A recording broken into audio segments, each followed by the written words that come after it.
Queridos oyentes de mi podcast, hoy os traigo un tema que me apasiona, un tema del que llevo investigando durante muchísimos años. Voy a hablar del sueño. ¿Por qué dormimos? ¿Cómo dormimos? ¿Qué sucede en las diferentes fases del sueño? Y sobre todo, ¿qué sucede cuando dormimos mal? ¿Qué implicaciones tiene en nuestra salud física y psicológica? ¿Cómo influye en la atención, en la concentración y en nuestro estado de ánimo?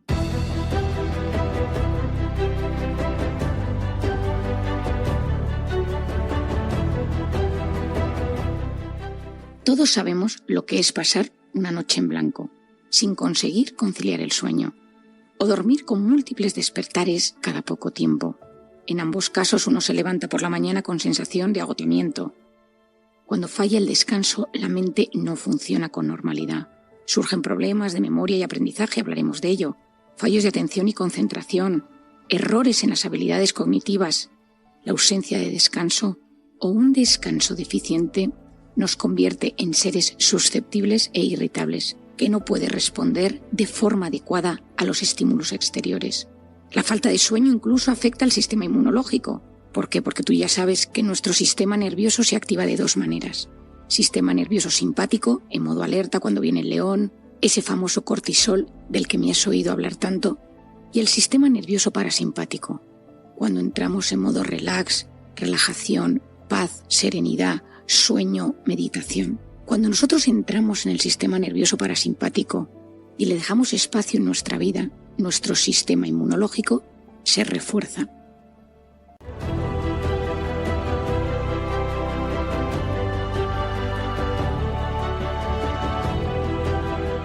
Cuando uno no duerme, una de las cosas que sucede es que el cuerpo lo interpreta como una amenaza, como una alerta. Seguro que ya te sabes qué sucede en nuestro cuerpo cuando hay un león, cuando tienes miedo, cuando te sientes solo. Nuestro organismo activa el famoso cortisol, activa su sistema nervioso simpático. El cuerpo lo interpreta como que está sucediendo algo malo. Estás huyendo de un país, te están persiguiendo, tu hijo está enfermo, algo está pasando en tu entorno, en tus circunstancias, por lo cual tienes activado el modo amenaza y estás durmiendo menos de lo normal. Si te estás privando de sueño es porque estás en una emergencia, estás en modo supervivencia. Y cuando nuestro organismo mantiene el modo supervivencia durante mucho tiempo, empieza todo lo malo, lo que ya sabemos. Ese cortisol de forma crónica, la inflamación, hipertensión, problemas de diabetes, azúcar. Cuando estás en modo alerta mantenido, intoxicado de cortisol, vives constantemente en miedo, nuestro organismo se modifica a nivel físico, psicológico y de conducta. Seguro que me has oído muchas veces hablar de esto. Y en ese momento empieza la hipertensión, puede empezar problemas de colesterol, de azúcar. El cuerpo se modifica, el sistema inmune se deteriora. ¿Y qué sucede? La corteza prefrontal se desactiva. Lo he repetido muchas veces. Cuando tienes miedo, cuando estás en modo alerta, cuando te sientes solo, juzgado, amenazado, la corteza prefrontal no funciona correctamente. La corteza prefrontal es la sede de la atención y de la concentración, de la capacidad de empatizar y de ponerte en el lugar del otro. Es una zona que me interesa muchísimo y en los últimos capítulos de este podcast te he hablado muchísimo de ella. Si tú vives sin dormir, tu cuerpo interpreta que algo malo está sucediendo, tienes que luchar al respecto y la corteza prefrontal va a disminuir su actividad y te concentrarás peor y tomarás peores decisiones, empatizarás peor, planificarás peor, estudiarás menos y por lo tanto tendrás menos creatividad y capacidad de solucionar lo que te va surgiendo en el día a día. Dormir bien está relacionado con la mejor creatividad, con la mejor capacidad de estudiar, de resolver problemas. Pero si eliminamos ese sueño, nuestro organismo detecta que algo malo está sucediendo en nuestro entorno. Descansar es básico para tener un buen sistema inmune y estar protegido ante las diferentes enfermedades que pueden aparecer en nuestra vida.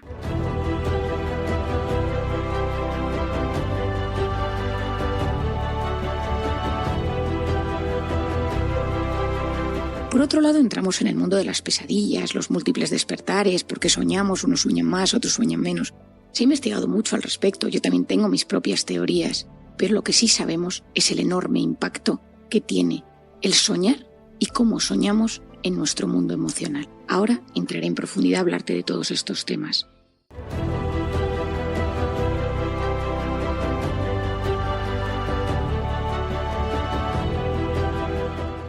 Vivimos en una sociedad que duerme menos de lo que necesita. Cada etapa de nuestra vida necesita unas ciertas horas de sueño. Los bebés duermen muchísimo y tienen mucho sueño REM, y esto es básico para su cableado neuronal. Y poco a poco a lo largo de la vida tenemos fases del sueño que se van modificando, segregamos melatonina de forma diferente por la noche. Pero lo que hoy en día sabemos, y la Organización Mundial de la Salud nos alerta al respecto, es que dormimos menos de lo que necesitamos. Todos nosotros o muchos de nosotros nos levantamos con sensación de sueño, que nos han faltado horas, y nuestro cerebro nos pide un café.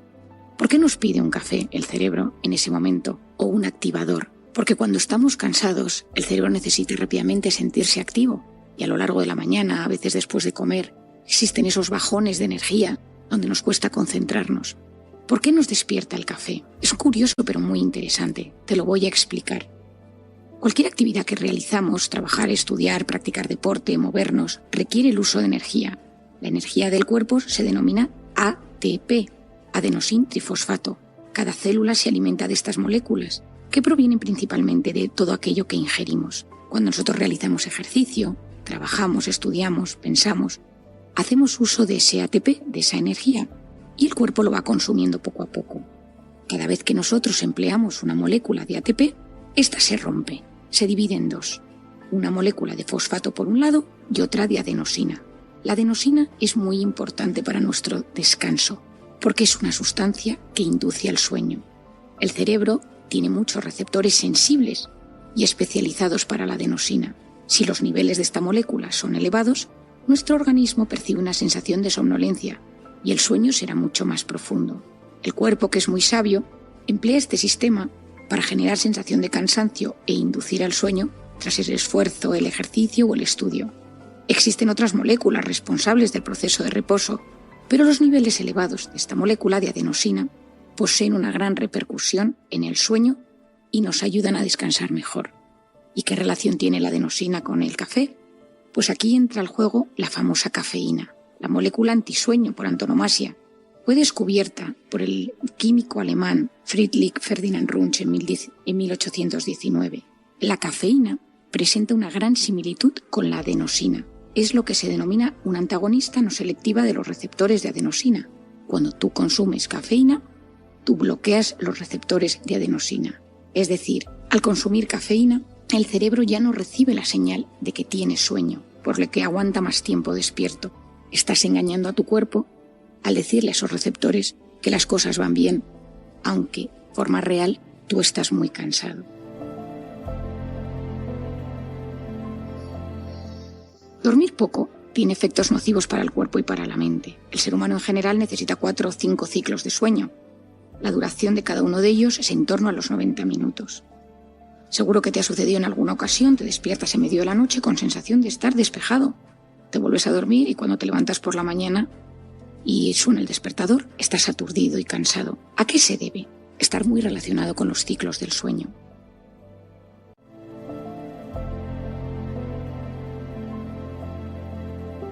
Durante muchos años se ha pensado que existen 5 fases en el sueño.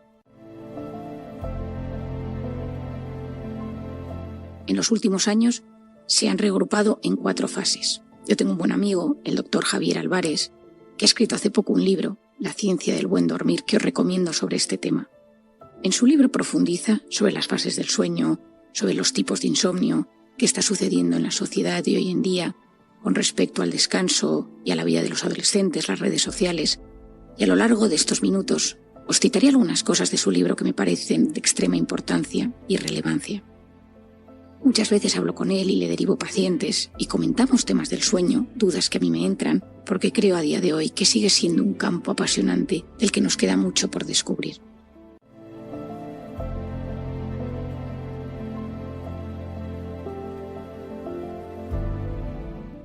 He escuchado decir muchas veces que el cortisol es una hormona cíclica. Por las mañanas tiene su pico más alto y a lo largo del día va disminuyendo. Cuando disminuye hacia la noche, se activa la melatonina y esa melatonina nos ayuda a descansar. La melatonina está influida por múltiples factores relacionados con el estrés, la alimentación, la luz. Si pensamos hace unos años, el ser humano, muchos años, cuando no existía la bombilla, dormíamos de otra manera. Desde que tenemos luz artificial, nuestra vida, nuestra relación con la melatonina y el sueño ha cambiado profundamente y llevamos muchas veces al extremo nuestro descanso, debido a que hemos roto el ciclo natural del descanso. poniéndolo a nuestro antojo y no a lo que nos pide nuestro cuerpo. Existen 2 fases en el sueño. La primera es el sueño no REM y la segunda es el sueño REM. REM significa Rapid Eye Movement. Cuando estás en la fase REM del sueño, los ojos se mueven con muchísima rapidez, hay un gran procesamiento de las emociones y el cuerpo no se mueve. En la primera fase, en la del sueño no REM ligero, lo que sucede es que se reestructura y se consolida la memoria motriz. ¿Qué es la memoria motriz? Aquella que está relacionada con las habilidades motoras como tocar el piano, conducir, escribir, todos aquellos que tienen recuerdo en cómo hacen sus actividades manuales. Durante esa fase del sueño no REM es como si nuestro cerebro estuviera practicando pero durmiendo y desecha los recuerdos que no hacen falta. En el sueño no REM se filtran las conexiones y en el sueño REM refuerza las que quedan. Es muy importante entender que durante el sueño REM es donde va a suceder el sueño, donde vamos a tener esos sueños vividos, que a veces recordamos y a veces no, que a veces son pesadillas y a veces son sueños agradables. Pero soñar es muy importante. La fase REM es clave y sucede sobre todo en las últimas 2 horas del sueño. Soñar es súper importante. A veces uno es consciente de por qué soñar es importante y otras veces simplemente no somos conscientes de la repercusión que esto tiene en nuestra vida. Soñar nos ayuda a dar soluciones a problemas y nos activa la creatividad. Durante ese estado de sueño activo, ese sueño REM, nuestra corteza prefrontal, nuestro sistema límbico trabajan en muchísima profundidad. Se activan ideas, pasan cosas espectaculares. De hecho, a lo largo de la historia hay personajes que gracias a poder dormir, gracias a esos sueños creativos han descubierto, por ejemplo, la tabla periódica. Hay pintores, escritores, poetas que tenían una libreta a su lado para apuntar ideas porque se despertaban con esa solución a sus problemas, a eso que querían descubrir o a una idea brutal para su proyecto literario.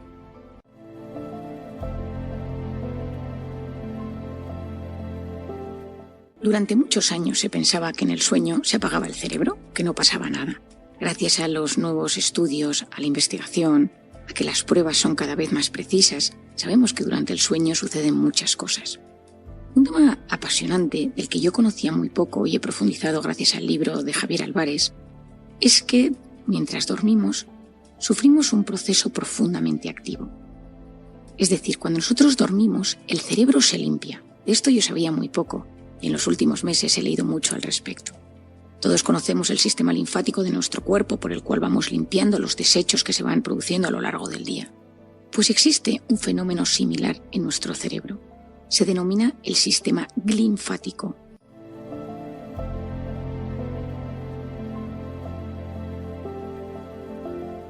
El sistema linfático es un flujo de líquido intersticial que lo producen las células gliales de nuestro cerebro. Y lo que hace es que durante un momento dado, mientras dormimos, es como si nuestras neuronas se replegaran, se hicieran un poquitín más pequeñas para que ese líquido pueda pasar y limpiar. Se elimina la proteína beta-amiloide, que es muy pegajosa. Y no olvides, quizá no lo sepas, que la acumulación de esa proteína está relacionada con la enfermedad de Alzheimer. Ese sistema linfático está muy activo cuando dormimos, elimina las toxinas y otros desechos producidos por el metabolismo cerebral. Ya te estoy dando más argumentos por el cual necesito que cuides de tu sueño, por el que necesito que entiendas que dormir bien es clave, por el tema del sistema nervioso parasimpático, porque elimina toxinas y por otro lado porque tiene una influencia directa con nuestro sistema neurológico, con nuestra forma de prestar atención, de concentrarnos.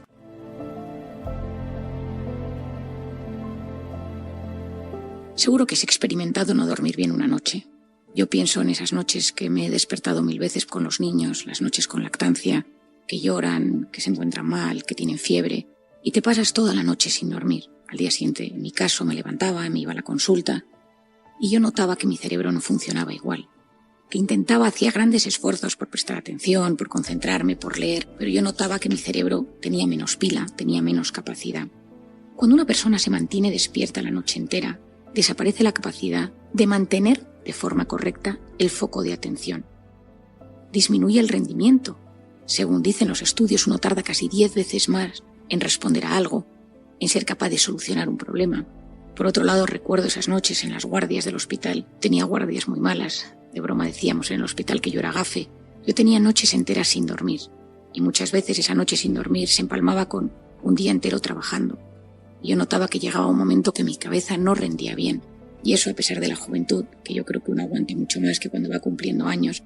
Yo notaba ese deterioro en mi cerebro y que me costaba mucho más prestar atención. Hoy en día se sabe que si una persona está despierta unas 20 horas, está casi cognitivamente impedida.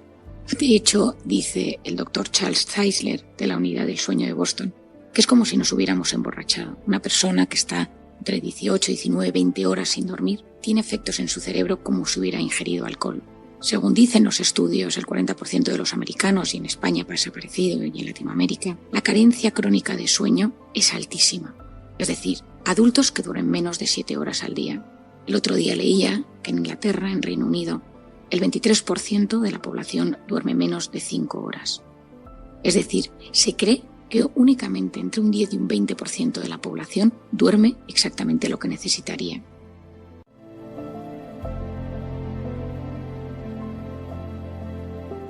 El doctor Charles Czeisler, del que te hablaba de la Unidad de Boston, de la Unidad del Sueño, ha investigado un tema espectacular, lo que él denomina los parpadeos de atención. Él lo que se dio cuenta es que la gente que está constantemente cansada, la gente que es incapaz de prestar atención, tiene lo que se llama ese parpadeo de atención. Es decir, aunque uno tenga los ojos abiertos y esté mirando a su alrededor y parezca que se está enterando de lo que está sucediendo, hay zonas de su cerebro que están como en apagón y otras que están intentando prestar atención. Es decir, una parte del cerebro está dormida y otra está despierta. Esto lo denominan el sueño local, porque hay zonas del sueño de forma local que están descansando, que están durmiendo, mientras otras están despiertas. Él descubrió algo, en mi opinión, alucinante, y es que aunque mantengas los ojos abiertos y parezca que estás ahí delante, hay zonas del cerebro que no se están enterando de nada porque están durmiendo.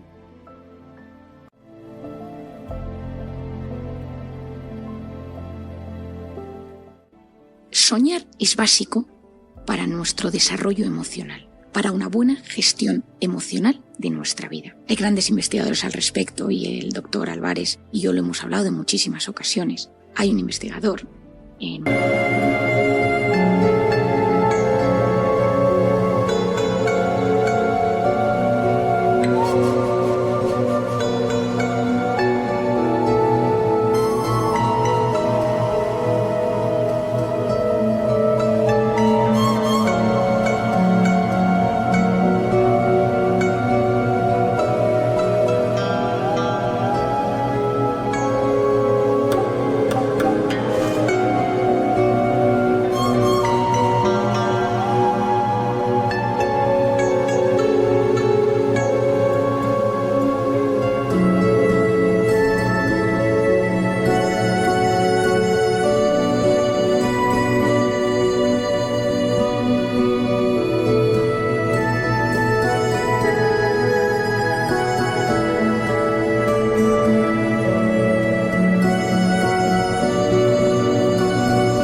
el doctor Nielsen, que también ha investigado al respecto.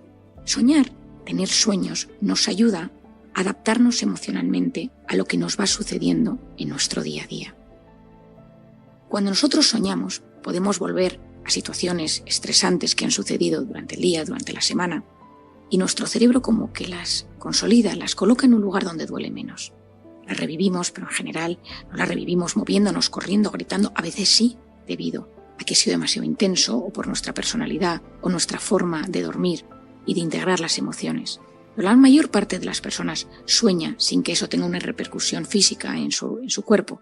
sin que se ponga a correr, a gritar, a moverse. Soñar nos ayuda a consolidar, a reestructurar los acontecimientos, los recuerdos, las memorias. Una persona que duerme bien tendrá mejor capacidad de gestionar sus emociones en el día a día. ¿Por qué hoy en día sabemos que ese sueño REM está siendo clave en que una persona tenga un equilibrio emocional, sea capaz de responder de forma adecuada, de forma correcta emocionalmente hablando, a los distintos estímulos de su día a día? Y esto te lo insisto por el tema de los adolescentes. Con esto quiero entrar en el mundo de los jóvenes y de los adolescentes. Todos nosotros necesitamos dormir bien, dormir esas 7-8 horas diarias, es clave. Sobre todo porque necesito que entiendas que es clave en la atención, en la concentración, en la gestión emocional y en el sistema inmune. Pero en los jóvenes esto tiene una importancia mayor. Según los grandes expertos, los jóvenes necesitan dormir entre 9 y 10 horas cada día. Si los jóvenes van a clase a las 8 de la mañana, a las 8:30, a las 9, se tienen que levantar en torno a las 7, para poder dormir esas horas a las 11 de la noche ya tienen que estar con los ojos cerrados metidos en la cama. Las actividades extraescolares, los horarios que tenemos, las distancias para llegar a las escuelas, a los institutos, impiden en muchas ocasiones que esos jóvenes duerman como lo necesitan. Para entender por qué es tan importante que los jóvenes duerman bien, déjame que te explique cómo funciona el cerebro del adolescente y del joven.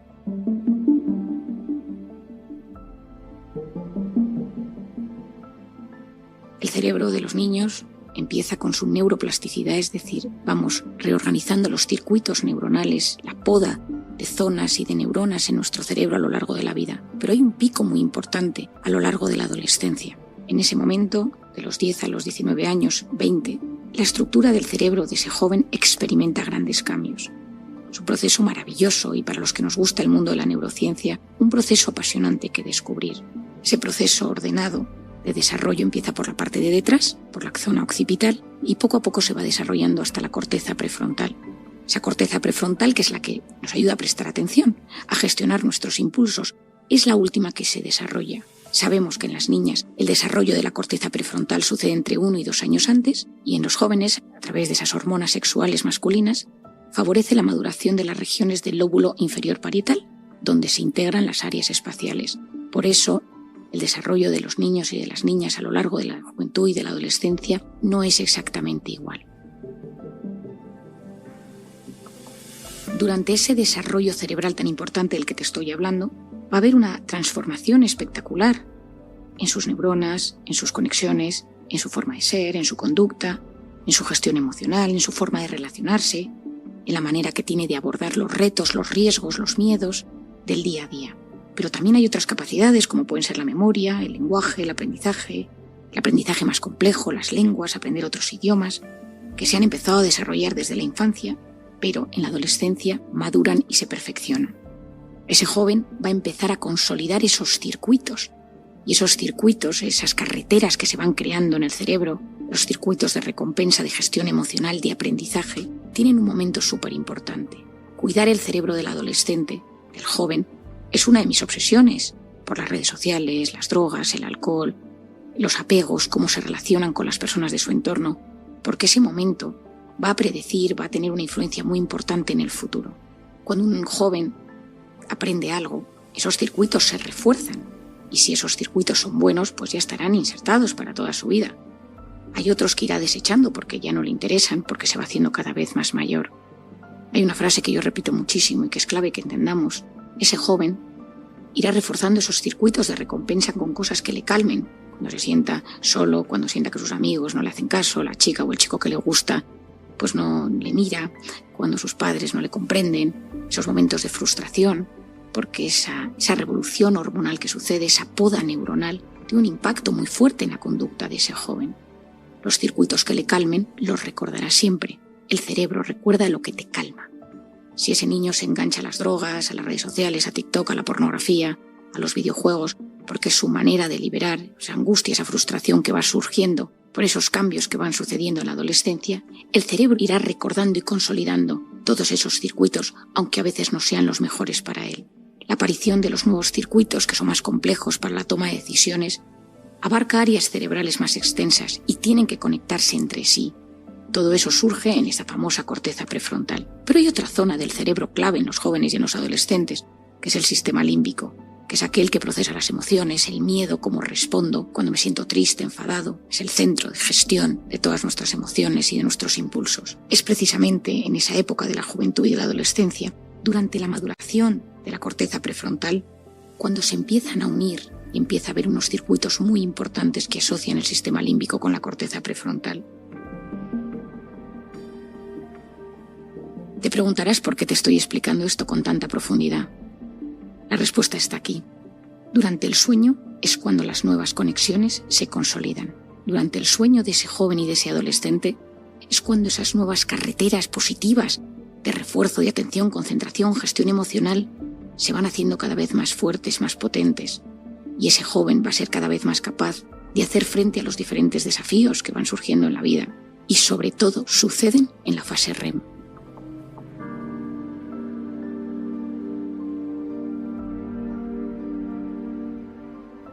Como te decía al principio, esa fase REM está sobre todo presente en las últimas horas del sueño. Si tú a ese joven le despiertas después de 6 horas porque tiene que ir al colegio, se ha saltado esa fase REM necesaria para consolidar sus ciclos.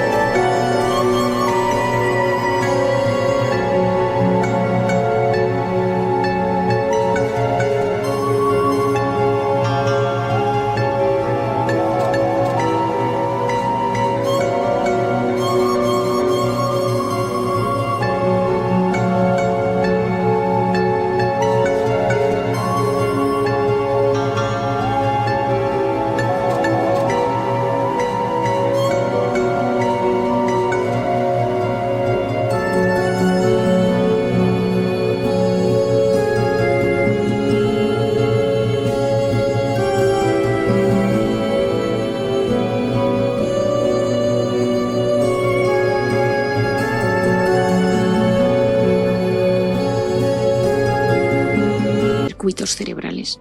Ese niño no está descansando como debería.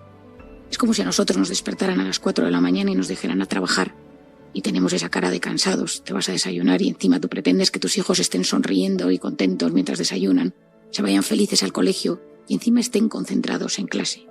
Es como si nosotros fuéramos a clase a las 5:30 de la mañana y la profesora nos está hablando de matemáticas, física, biología, encima a veces en otros idiomas, y no nos enteramos de nada. El cerebro no es capaz de prestar atención.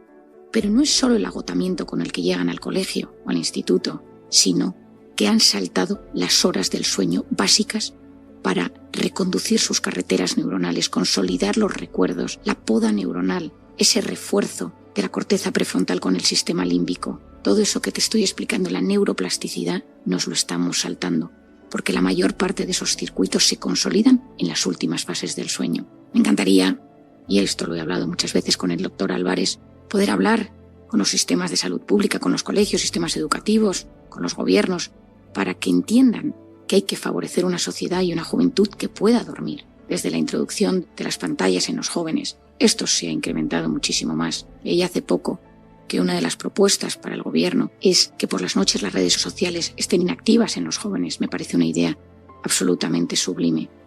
Esos niños por la noche, con esos picos de cortisol ya bajitos, con la melatonina que se empieza a activar, cansados, si se exponen a las redes sociales, al tener su sistema de alerta más apagado, porque en ese momento están muy cansados, son más vulnerables a hacerse adictos a TikTok, a que la pornografía les deteriore, a que los videojuegos o Instagram hagan daño en su sistema de corteza prefrontal o su sistema de gestión de las emociones.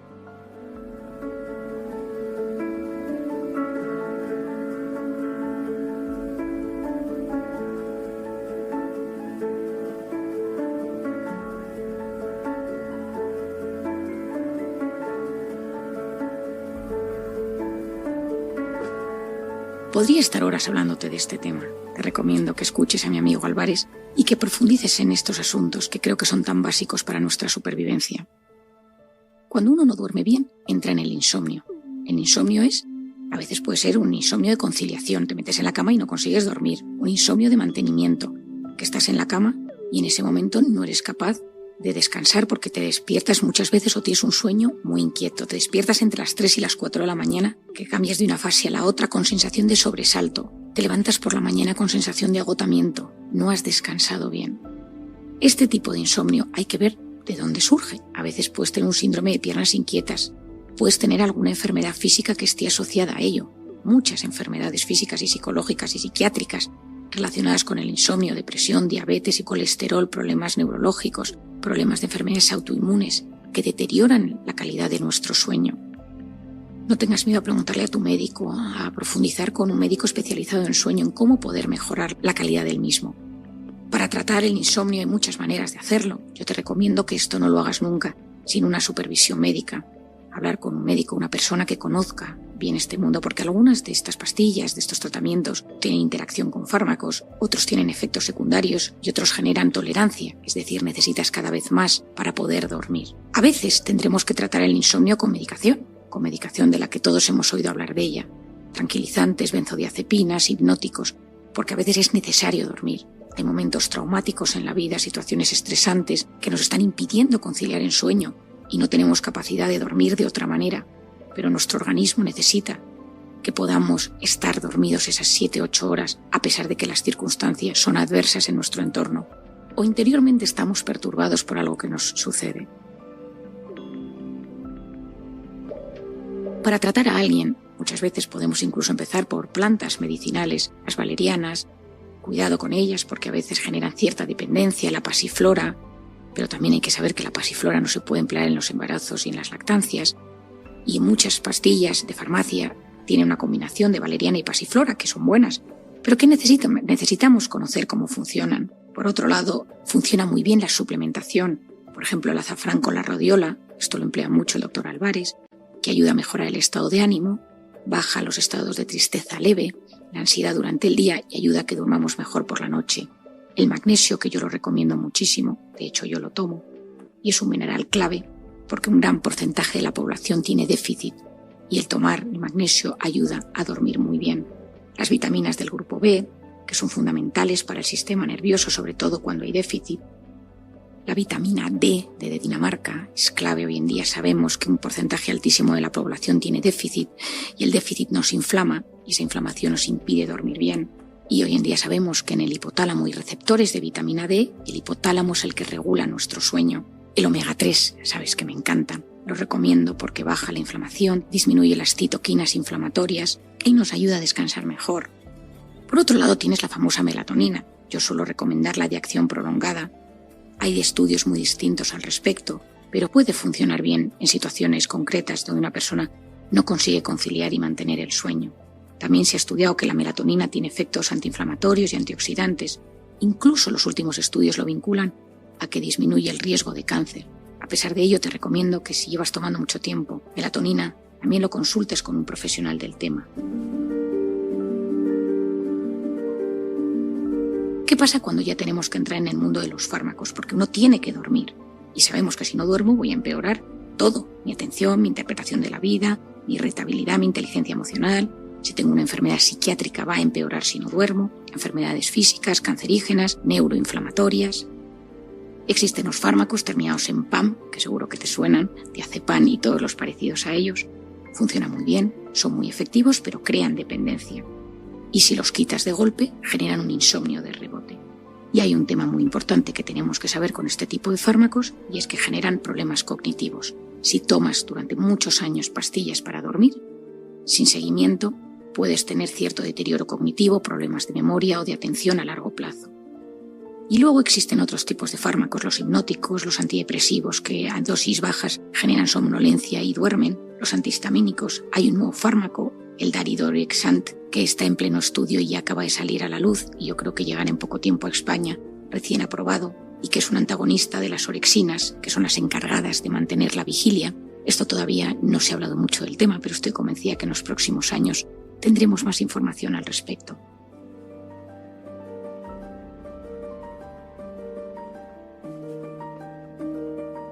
Los fármacos, la suplementación ayudan, pero necesitamos también un tratamiento conductual, es decir, cómo llego yo al sueño, cómo son mis 2 horas previas a acostarme. Prescinde de tus dispositivos antes de dormir, cuidado con la pantalla, con los videojuegos, las redes sociales antes de meterte en la cama. Existen estudios que señalan el efecto perjudicial de la luz de la pantalla antes de acostarse. Ten cuidado con los estímulos emocionales, el llamar a alguien que te perturba, leer un mail que sabes que te genera estrés, algún tipo de trabajo que tengas que realizar antes de acostarte que te deje un poco revuelta o revuelto, porque en ese momento ese estrés, ese pequeño pico de cortisol va a impedir que descanses correctamente. Ten cuidado. Protege tus pensamientos antes de dormir. Yo recomiendo que las personas antes de acostarse piensen algo positivo que ha sucedido a lo largo del día, den gracias por algo que tienen en su vida y se queden protegidos con ese pensamiento de agradecimiento, de bondad, de compasión por algo que les está sucediendo. Que no se digan nada negativo antes de acostarse, no te hables mal. Cuando te metes en la cama, cuando estás a punto de dormirte, piensa en alguien a quien quieras mucho, piensa qué le dirías, cómo le abrazarías, un beso, algo especial. Adopta una rutina sana. La higiene del sueño se basa en que el cerebro se va preparando para entrar en las fases del sueño de forma sana. Se recomienda a los padres de recién nacidos, por ejemplo, un ritual antes de acostarles para que el cerebro del bebé se vaya condicionando para dormir. En los adultos nos sucede algo parecido, una ducha, leer algo tranquilo, beber alguna infusión, meditar, rezar, escuchar música o ver alguna serie que te ayude a desconectar. Pueden ser rituales para preparar a tu mente antes de llegar a las profundidades del sueño. Y finalmente, duerme sin luz.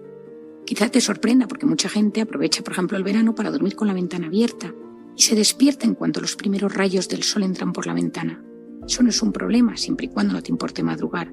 Pero me refiero a tener alguna luz encendida en alguna parte de la habitación, desde el sensor de la televisión a tener las notificaciones activadas o una luz en el pasillo.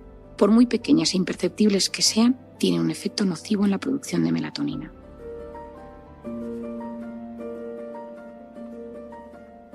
Querido amigo, querido oyente, son muchas las cosas que te he dicho para el sueño, pero necesitamos protegernos, necesitamos dormir bien, necesitamos que esa zona de nuestra vida, ese momento de nuestra vida donde nos reparamos, esté lo más protegido posible. Hoy en día que tenemos tanta conciencia de cuidarnos, de saber lo que nos conviene, no tengas miedo a conocer más profundamente el mundo del sueño para descansar mejor y que nada te quite el sueño.